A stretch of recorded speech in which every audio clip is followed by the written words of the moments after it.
একটা নেকির জন্য সবাই হাহাকার করব, কিন্তু কেউ একটা নেকি দিবে না। অতএব দুনিয়ায় বেঁচে থাকতে নেকি অর্জন করার প্রয়োজন আছে না নাই? ও বাজার, গানের বিনিময়ে আল্লাহ পাক আমার আপনার কবরটা রিয়াজুল জান্নাহ হিসেবে কবুল করে নিবে। আওয়াজ করে বলেন ঠিক কিনা? ও বাজার, আর দেরি করেন না, দেরি করেন না, খুব চালু করে চলে আসেন। আল্লাহ গো, আপনার একটা বান্দা 50 টাকা দান করেছে, মাওলা তুমি তার দানটা কবুল করে নাও, জানে মালে বরকত দিয়ে দাও মাওলা, তার হায়াতের ভিতরে বরকত দিয়ে দাও। ও দরদের আল্লাহ, কোন আশায় দান করে গেল মাওলা, তুমি তার মনের নেক মকসুদ পূর্ণ করে দাও। আমরা সকলে বলি আমিন। ও বাজান, রাত্রে গভীর হয়ে গেছে, আলোচনা লম্বা করা যাবে না, যেহেতু প্রধান মেহমান এখনো রয়ে গেছে। ও বন্ধু, যারা আজকে আমরা আল্লাহর ঘরকে ভালোবেসে দান করে যাব, আমরা যারা দান করব তাদের জন্য আল্লাহ পাক জান্নাতের ভিতরে একটি বাড়ি নির্মাণ করে দিবেন। জান্নাতের ভিতরে বাড়ি আমরা চাই কি চাই না? জান্নাতের ভিতরে যদি বাড়ি চাই, তাহলে আজকে আল্লাহর ঘর প্রতিষ্ঠার জন্য, আল্লাহর ঘর সৌন্দর্যের জন্য দান করার প্রয়োজন আছে না নাই? আমার বন্ধুগণ, হযরতে ওসমান দৌড় দিয়ে বাড়িতে চলে গেল, মনে আছে? মনে আছে? শুনতে চান? শুনতে চাইলে আগে দান করতে হবে। শুনতে চাইলে কি করতে হবে? দান করতে হবে। দান করবেন না আমি বলবো না, কারণ হলো আজকের আলোচনা, আজকের মাহফিল কিন্তু মসজিদ কেন্দ্রিক, ঠিক কিনা?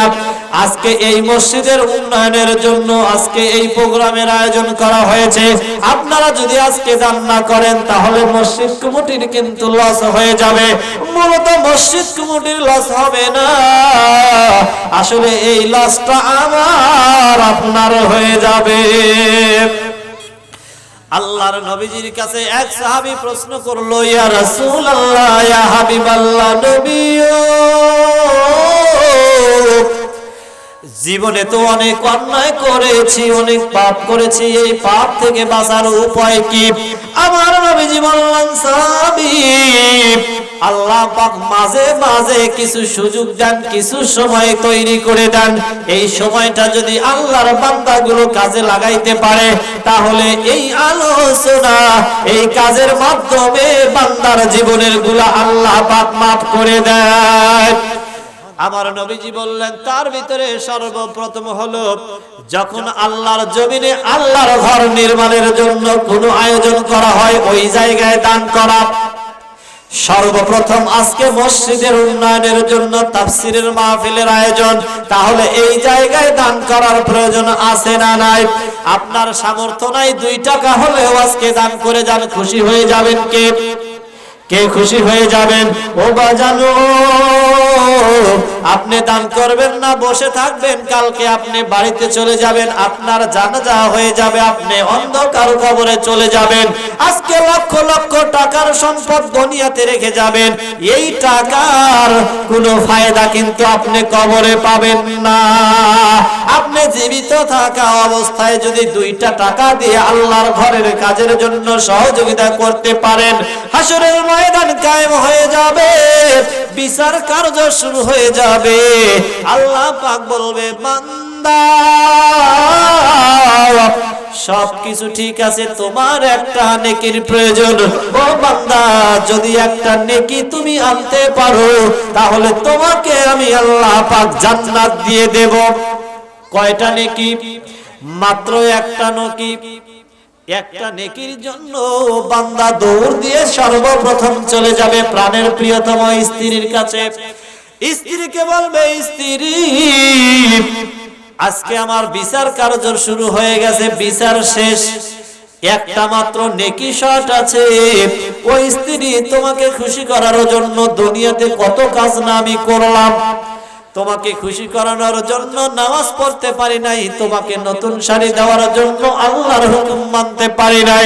ওই স্ত্রী আজকে মাত্র একটা নেকি যদি তুমি আমাকে দাও, এই একটা নেকির বিনিময়ে আমি জান্নাতে যেতে পারবো। আমার আপনার স্ত্রী বলবে তুমি কে, তুমি কে? দুনিয়াতে আমার বিবাহ হয়েছিল এটাই তো আমার মনে নাই, আমি তোমাকে কোনো নেকি দিতে পারবো না। ওই দিন হতাশা হয়ে যাব, হতভম্ব হয়ে যাব, দৌড় দিয়ে চলে যাব সন্তানের কাছে, গিয়ে সন্তানকে বলবো আব্দুর রহিম, দুনিয়াতে আজান হয়েছে, আমি মাঠের ভিতরে কাজ করেছি সন্তান তোমাকে মানুষের মতো মানুষ করার জন্য। ও সন্তান, তোমার ভবিষ্যতের জন্য নামাজ পড়তে পারি নাই, ঠিক মতো নতুন জামা কাপড় পরিধান করি নাই, ভালো মন্দ খাই নাই সন্তান তোমাকে খাবার মুখে দেওয়ার জন্য। ও সন্তান, আজকে আমার বিচার কার্য শুরু হয়ে গেছে, মাত্র একটা নেকির জন্য আমি জান্নাতে যেতে পারি না। ও রহমান, আজকে যদি একটা নেকি তুমি আমাকে দাও, আমি পিতা জান্নাতে চলে যাব। সন্তান একটা চিৎকার দিয়ে বলবে আপনি কে, আপনি কে? পৃথিবীতে আমার বাবা ছিল এইটা তো আমার মনে হয় না। ও বন্ধু, নিজের বিবেকের কাছে প্রশ্ন করেন যে সন্তানের ভবিষ্যৎ গোছানোর জন্য আপনি হাড় ভাঙা পরিশ্রম করলেন, কবরস্থান মাদ্রাসায় মসজিদে দান করলেন না, এই সন্তান হাসরের ময়দানে আমার আপনার পরিচয় দিবে কিন্তু না। একটা নেকির জন্য সবাই হাহাকার করব, কিন্তু কেউ একটা নেকি দিবে না।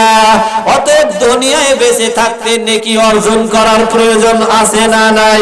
ও বাজার, আল্লাহর ঘরের উন্নয়নের জন্য যে যা পারেন দান করে যান। আমি আলোচনায় টেনে দেব, প্রধান মেহমান আসার সময় হয়ে গেছে। ও বন্ধু,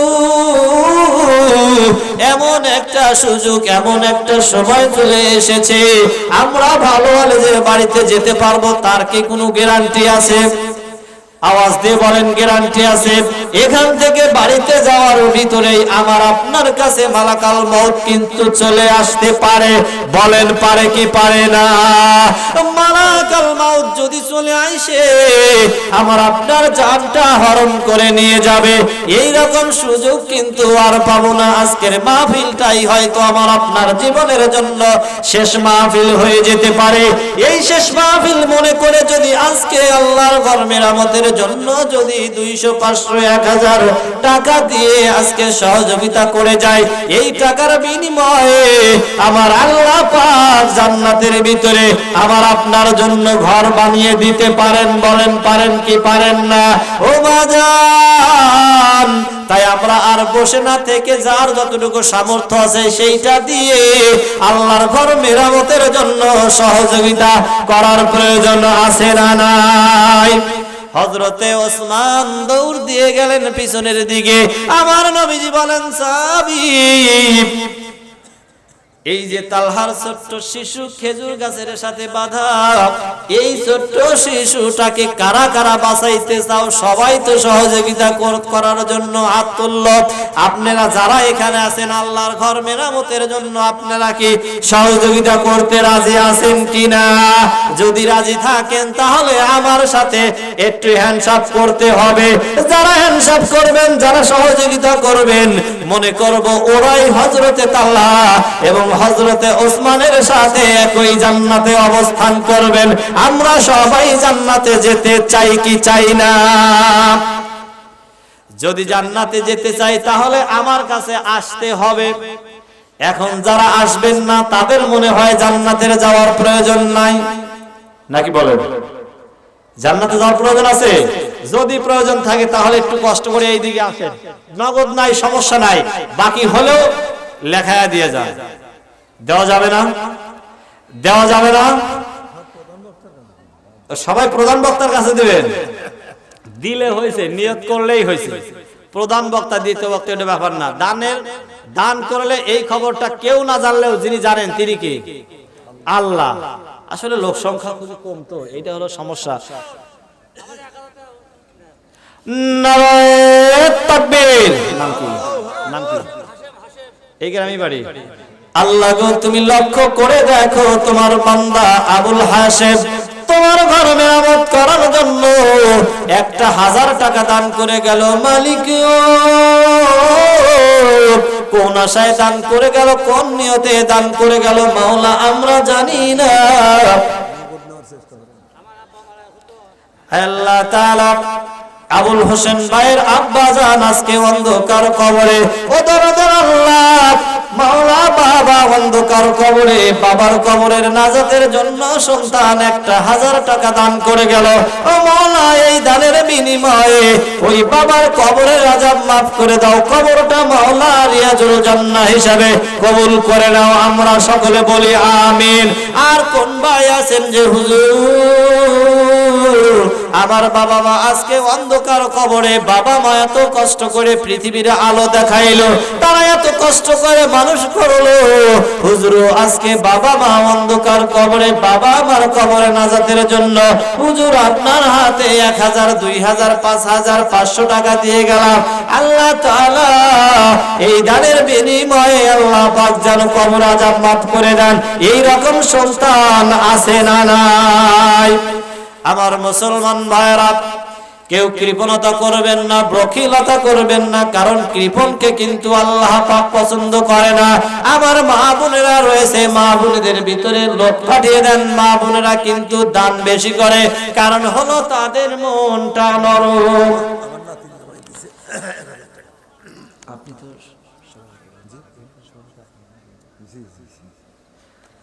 নারায়ে তাকবীর। আল্লাহ তাআলা মাওলা তোমার রহমতের দৃষ্টি দিয়ে লক্ষ্য করে দেখো, আজকে তাফসীরুল কোরআন মাহফিলের সভাপতির নাচ জামাই, আপনাদের গ্রাম আপনারা তো দেন না, দেখেন নাচ জামাই, এই গ্রামের না, এই সভাপতি সাহেবের নাচ জামাই এই মাহফিলের জন্য অর্থাৎ আল্লাহর ঘরের জন্য একটা 1000 টাকা দান করে গেছে। আপনারা খুশি না বেজার? ও দরদের আল্লাহ তোমার ঘরের সৌন্দর্যের জন্য একটা 1000 টাকা দান করে গেল। ও দরদের আল্লাহ কোন আশায় কোন নিয়তে দান করে গেল মাওলা আমরা জানি না, তুমি তো আলিমুম বিযাতির সুদূর। ও দরদের আল্লাহ যে আশায় দান করে গেছে মাওলা তুমি তার মনের নেক মাকসুদ পূর্ণ করে দাও, তার বংশের ভিতরে যারা অন্ধকার কবরে চলে গেছে কবরের আযাব মাফ করে দাও মাওলা, তুমি সকলকে ঈমানদার হিসেবে কবুল করে নাও, আমরা সকলে বলি আমিন। আল্লাহ তাআলা আব্দুল সাত্তার সাহেব 200 টাকা দিয়ে গেল, বাকি কি কিছু আছে? 200 টাকা দিয়ে গেছে, আর মানে 300 টাকা বাকি দিবে, সর্বমোট কত হবে? কত হবে? বাবাজি খুবই কষ্ট হয়ে যাবে। কি দেওয়ার মালিক আল্লাহ, নেওয়ার মালিক কে? সকাল বেলার বাদশা তুমি, ফকির সন্ধ্যা বেলা আল্লাহর টাকা আল্লাহ দাও, শয়তান কিছুই করতে পারবে না। আওয়াজ দিয়ে বলেন ঠিক কিনা? আপনি দান করতে চাইবেন, শয়তান আপনার পিছনে লেগে থাকবে, শয়তান বলবে না না দেওয়ার দরকার নাই, এই জায়গায় টাকা না দিয়ে এই টাকা দিয়ে বউরে সুন্দর করে পাতলা শাড়ি কিনে দিও, সন্তানকে জিন্সের প্যান্ট বানিয়ে দিও, তোমার কলিজার টুকরো সন্তান তোমার মেয়েকে পাগলু জামা বানিয়ে দিও, পাখি জামা বানিয়ে দিও, অনেক ভালো দেখা যাবে। ও মুসলমান, শয়তান আমাদের চিরশত্রু, শয়তান ভালো কাজের সহযোগিতা করতে দিতে চায় না, শয়তান হলো সব সময় চাইবে তার দল ভারী করার জন্য। ও বাবাজি 200 টাকা দিয়েছেন, আপনার কাছে দাবি আর 300 টাকা দিয়ে মোট 500 টাকা পূরণ করে দিয়ে দিবেন। নারায়ে তাকবীর। আল্লাহ তাআলা তোমার এই বান্দা 200 টাকা দিয়েছে, আর 300 টাকা বাকি, সর্বমোট 500 টাকা। ও দরদের আল্লাহ যে আশায় দান করে গেল মাওলা তুমি তার মনের নেক মাকসুদ পূর্ণ করো, হায়াতে বরকত দিয়ে দাও। আল্লাহ তাআলা বংশের ভিতরে যারা কবরে চলে গেছে কবরের আযাব মাফ করে দাও। আল্লাহ তাআলা তুমি তাদেরকে ঈমানদার হিসেবে কবুল আর মঞ্জুর করে নাও, আমরা সকলে বলি আমিন। আমার মুসলমান ভাইরা, আর সময় নেব না, প্রধান বক্তা আমাদের মাঝে চলে এসেছে।